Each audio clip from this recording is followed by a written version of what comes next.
آہیں بھر رہے ہیں رک رہے ہیں، آہیں بھر رہے ہیں رک رہے ہیں، یہ کیا چیز ہے جو آپ کو آہیں لینے پہ مجبور کرتی ہے اور جواب دینے پہ سے روک دیتی ہے؟ یہ آپ نے عجیب بیان دے دیا میاں صاحب کہ جنرل فیاض آپ کی چیخیں سننا چاہتا تھا۔ جنرل فیاض حمید صاحب کے متعلق یہ ضرور کہتا رہا ہوں اور آج پھر کہہ رہا ہوں، یہ ایک سرکاری ڈون تھا کہ عمران خان جناب دیکھیں ان کی بہنوں کے ساتھ کیا ہو رہا ہے، فلاں عمران خان کے ساتھ کچھ بھی نہیں ہوا بھائی۔ تعلق والے بندے نے بتایا کہ تیرے نال ادوں اے کم ہو رہا سی۔ سعد رفیق صاحب وہ 2-2.5 سال انہوں نے بھگتا، ان کے بھائی نے بھگتا۔ آپ کہہ رہے ہیں کہ بیگ منشیات کا رکھنے کی کوشش کی گئی جس کو رجسٹ کیا آپ کے ملازم نے، کہ تم یہ کیا کر رہے ہو؟ مقصود تھا کسی کو حکومت سے ہٹانا اور کسی کو صادق اور امین کا سرٹیفکیٹ دینا۔ جنرل باجوہ صاحب اور جنرل فیاض حمید نے اپنے ادارے کے اندر اپنے آپ کو مضبوط کرنے کے لیے، پاکستان کی خوش قسمتی تھی جو یہ انٹیلیجنس ادارہ ہے ریاست کا، یہ دنیا میں مانا جاتا ہے۔ آپ میاں نواز شریف صاحب سے ملیں نا اور شہباز شریف صاحب سے ملیں، انہیں یہ کہیں کہ بھئی یہ کرو، کیونکہ جو آپ مطالبہ کر رہے ہیں حکومت تو نہیں کی ہے۔ خواجہ سعد رفیق سے مہر بخاری نے کہا آپ سی ایم کیوں نہیں بن سکتے، سی ایم ہمیشہ شریف فیملی سے کیوں آتا ہے؟ کیا خواجہ سعد رفیق کو اس لب و لہجے کی سزا ملتی ہے؟ کیا جی ایچ کیو کے پہ حملہ یا باقی تنصیبات پہ حملہ عمران خان کی اکیلے کی سوچ ہو سکتی تھی؟ ہم نے جانے دیے ہیں اس سویلین بالادستی کے لیے، ہم نے جانے دیے ہیں سویلین بالادستی کے لیے۔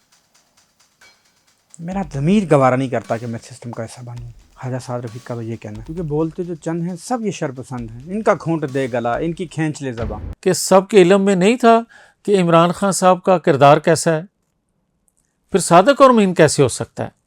پھر مجھے یہ بتائیں، میرا تو ایمان ہے، میرا دین کیونکہ یہ کہتا ہے کہ صادق اور امین انبیاء اکرام کے علاوہ عام انسان ممکن نہیں ہے، اس میں کوئی نہ کوئی شرعی عیب، کوئی دنیا داری ہوتی ہے، اس لیے وہ صادق اور امین نہیں ہو سکتا۔ اس کو صادق اور امین قرار دیا، ضرورت تھی۔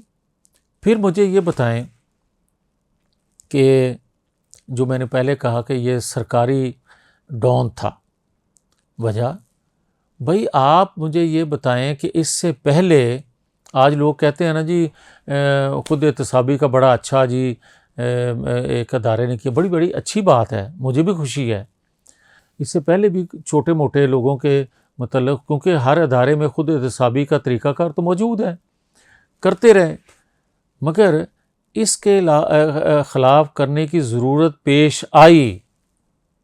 میں اس لیے کہوں گا اگر تو سارے گروپ کو، سارے منصوبہ بندی کرنے والوں کو پکڑا جائے تو میں سمجھوں گا کہ یہ احتساب ریاست کے لیے ہوا ہے، ورنہ تو میں سمجھوں گا کہ ایک ادارے نے اپنے اندر خود احتسابی کی۔ کیا جی ایچ کیو کے پہ حملہ یا باقی تنصیبات پہ حملہ عمران خان کی اکیلے کی سوچ ہو سکتی تھی؟ کیا جب تک ادارے کے اندر سے کوئی گائیڈ کرنے والا نہ ہوتا تو یہ حوصلہ کوئی بندہ کر سکتا تھا؟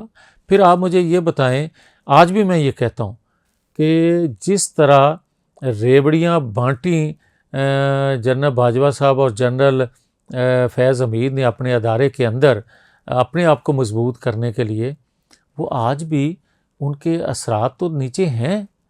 پھر آپ مجھے یہ بتائیں کہ عدلیہ، اس میں جب انہوں نے یہ فیل کیا 9-10 مئی والا، تو آپ کو یاد ہے کہ چیف جسٹس بندیال صاحب نے جس طرح عمران خان صاحب کو بلایا اور جس طرح پھر عزت دے کے واپس بھیجا جو ریاست کے ساتھ کھلواڑ کر رہا تھا، اور جس طرح باعزت بیل آؤٹ کیا اس شخص کو، اس سے آپ کو اندازہ نہیں ہوتا کہ گڈ ٹو سی یو، وہ ایک جملہ بڑا اچھا آپ نے یاد کروایا۔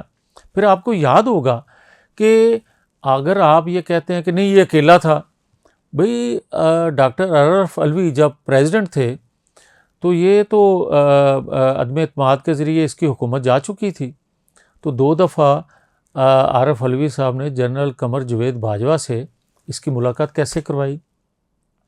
پھر جنرل قمر جاوید باجوہ اس کے ساتھ جو یہ گفتگو کرتا تھا، ملنے کیوں گئے؟ اور اگر یہ منصوبہ نہیں تھا، اور اگر یہ منصوبہ تھا جو کہ ہے، اکیلا بندہ کر نہیں سکتا، آپ ایک بندے کو پکڑ رہے ہو تو پھر باقیوں کو بھی کٹہرے میں لے کے آؤ تاکہ یہ ونڈو بند ہو سکے ریاست کو نقصان پہنچانے والی۔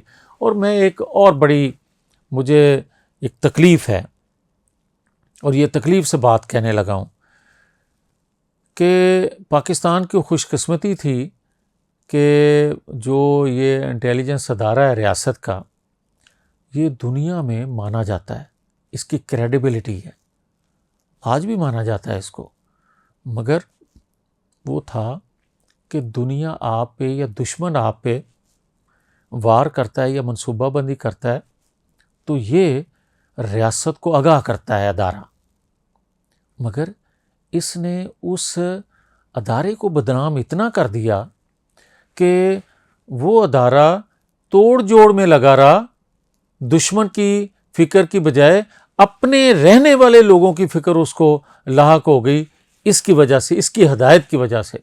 اور میں آج اگر جب وہ کوئی کہتا ہے نا کہ نہیں جی باجوہ صاحب کا تو کوئی گناہ نہیں تھا، یا وہ اتنا ان کا جرم نہیں تھا، تو بھائی فیض امیر صاحب ایک ISI کے سربراہ تھے نا، آرمی چیف تو نہیں تھے، ان کے نیچے تھے یہ، تو کیسے ہوتا رہا؟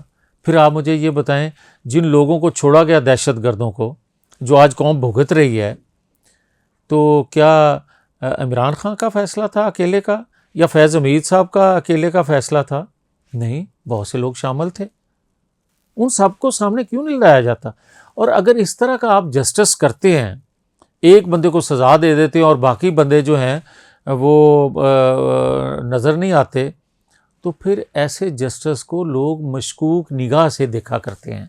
جو 9-10 مئی کے ملزموں کے ساتھ ہوا کہ کسی نے پریس کانفرنس کر دی، اس کو الگ کر دو، دوسرے کو سزا دے دو، اسی وجہ سے آج ان کو بیانیہ بنانے میں یا بات کرنے میں آسانی ہوتی ہے۔ اگر سب کو سزا دی جاتی تو آج صورتحال مختلف ہوتی۔ اور اسی لیے میں یہ کہتا ہوں کہ وہ عدلیہ ہو، وہ ہماری دفاع کا ادارہ ہو یا دیگر ادارے ہوں، ان کے ترجمان جب بات کرتے ہیں تو سب کے جو ترجمان ہیں اداروں کے، ان سب کو حقائق بتانے چاہیے کہ 2011 سے لے کے آج تک کیا ہوتا رہا ہے، یا 2017 تک کیا ہوا ہے۔ اگر کوئی 2024 پہ آنا چاہتا ہے تو وہ بھی آئے، وہ بھی بتائے کہ کس کی ضرورت یا خواہش کے لیے یہ کام کیا گیا، تاکہ ہم آگے چلیں۔